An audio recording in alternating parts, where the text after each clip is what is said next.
Welcome back to the course on software-defined networking. In this lesson, we're continuing our discussion of the control and data plane separation, and in particular, we're talking about the challenges associated with separating the data and control planes. We'll overview several challenges associated with the separation of the control and data plane, including scalability, reliability, and consistency. And we'll talk about approaches to solving these problems in the form of two different systems, the routing control platform and ONNX. Let's first take a look at some of the scalability challenges faced by the routing control platform and the approaches that that platform takes to solving some of these scalability challenges. So one of the problems that the RCP faces is that it must store routes and compute routing decisions for every router across the autonomous system. And a single autonomous system may have hundreds to thousands of routers. So that's potentially many routing tables and a lot of routing computations all being performed at a single node, whereas before all those computations were distributed across the routers themselves. So some scalability principles from the RCP design. The first is to eliminate redundancy. So rather than storing a routing table for every single router in the autonomous system, the RCP stores a single copy of each route. And if those routes are duplicated across the routers in the autonomous system, as is commonly the case, that redundancy can be represented by storing pointers into a common data structure. The second principle is to accelerate lookups by maintaining indexes to identify the particular routers that may be affected by a change in network conditions, such as the advertisement of a new route or a node or link failure. Therefore, when a particular event happens, the RCP only needs to compute new routing information or routing tables for the routers that are affected by that change, rather than recomputing the state for the entire network. Finally, RCP tackles some scalability problems by simply punting on performing routing for all the routing protocols in the network and simply decides to focus on performing interdomain routing alone. The ONNX network controller applies a couple of related principles to handle scalability problems. The first is partitioning, whereby an ONNX controller might actually only keep track of a subset of the overall network information base or network state in the network, and then apply various consistency protocols to maintain consistency across different partitions. The ONNX controller takes advantage of two different consistency models. One is a strong consistency model that ensures that different replicas are strongly consistent at the expense of some performance. The other is a weaker consistency model that is more efficient about passing information around more quickly.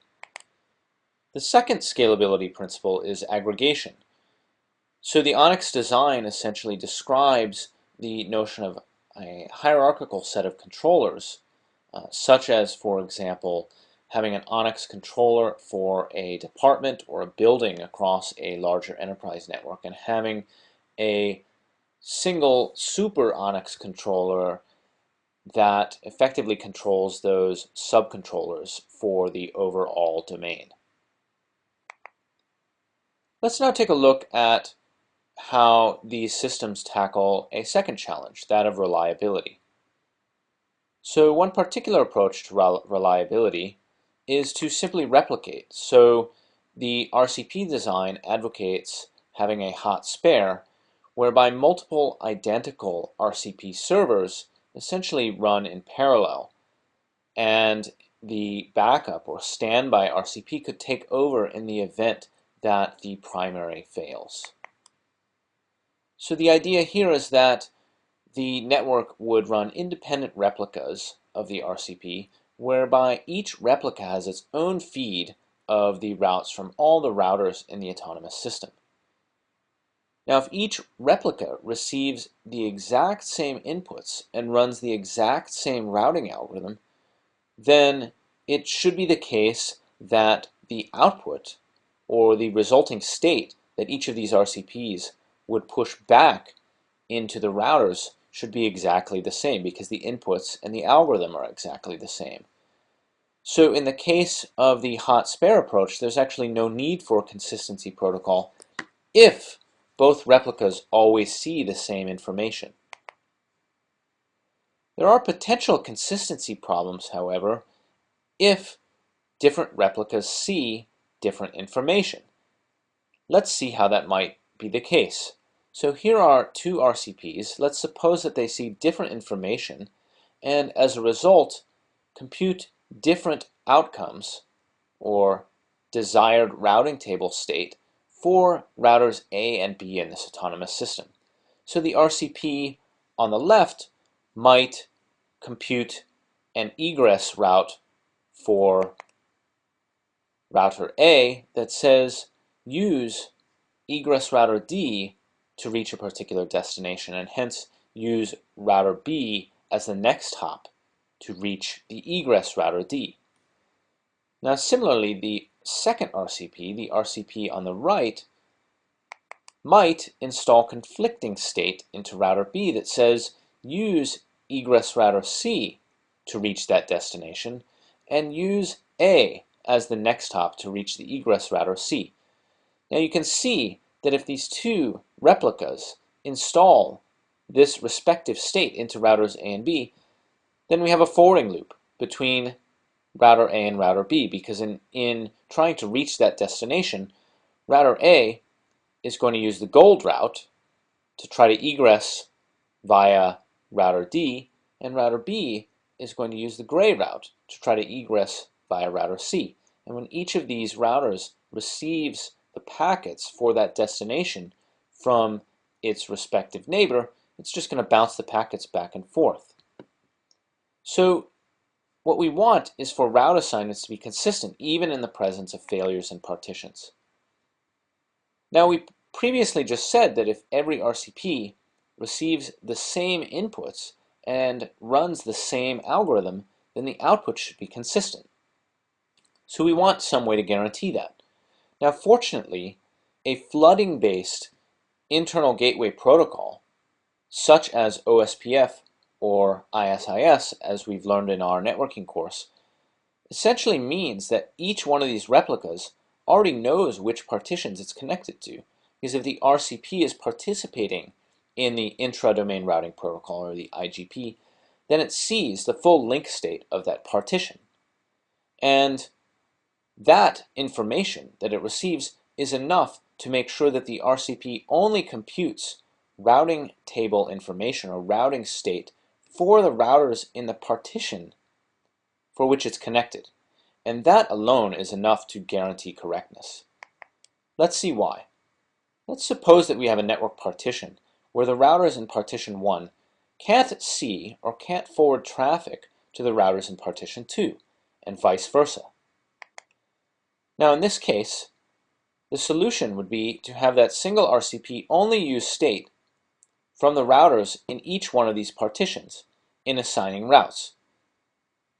For example, to assign routes to routers in partition 1, the RCP would only use the set of candidate routes that it learned from the routers in partition 1. It would not use any candidate routes from routers it learned from partition 2. And that alone is actually sufficient to guarantee consistent forwarding. You can intuitively see why, because for example, if the RCP never assigned a route learned from partition 2 to a router in partition 1, then effectively partition 1 and partition 2 are simply just acting as independent networks with a common routing control platform. Let's suppose now that we've got multiple RCPs, that we've actually replicated the RCP, but the network itself has multiple partitions. Now here you might think that we've got a more serious problem, because you might have cases where there are partitions that are reachable by both RCPs or can be seen by both RCPs, but you have others that are reachable only by subsets that may be non-overlapping. Well, the approach here is to just ensure that the RCPs receive the same state from each partition that they can reach. So the IGP provides complete visibility and connectivity for each of these partitions. And if the RCP only acts on a partition, if it has the complete state for that partition, then it's guaranteed that the routes it assigns for that partition will be consistent. In other words, there'll be no forwarding loops. Let's look now at how ONNX tackles the challenges of reliability. So ONNX talks about different types of failures that may occur in the network. The first is network failures. In this case, ONNX simply just assumes that it is the application's responsibility to detect and recover from those failures. Now, if a network failure affects reachability to ONNX, the design suggests that the use of a reliable protocol or multipath routing or so forth could help ensure that the ONNX controller remains reachable even in the case of a network failure. Now, if ONNX itself fails, the solution is to take a similar approach, which is to apply replication and then use a distributed coordination protocol amongst those replicas. Now, because ONNX has been designed for a far more general set of applications than the routing control platform, a more complicated distributed coordination protocol is necessary. Some of the details of those coordination protocols are discussed in the paper that was referenced on the original slide where we introduced ONNX in this lecture. So, in summary, separating the control and data plane poses three significant challenges. One is scalability. In particular, a single controller must now make routing decisions or various control plane decisions on behalf of many, many network elements that were previously each performing those computations independently for themselves. The second challenge is reliability, that is, guaranteeing correct operation under failure of the network or failure of the controller itself. The third challenge is consistency, or ensuring consistency across multiple controller replicas, particularly in cases of network partitions or failures. So we explored each of these challenges in some detail and talked about various techniques including hierarchy, aggregation, and various clever state management and distribution that various systems such as the RCP and ONNX have used to tackle these challenges. Each particular controller tackles these challenges in a different way, but many of these principles apply across different controller designs and implementations.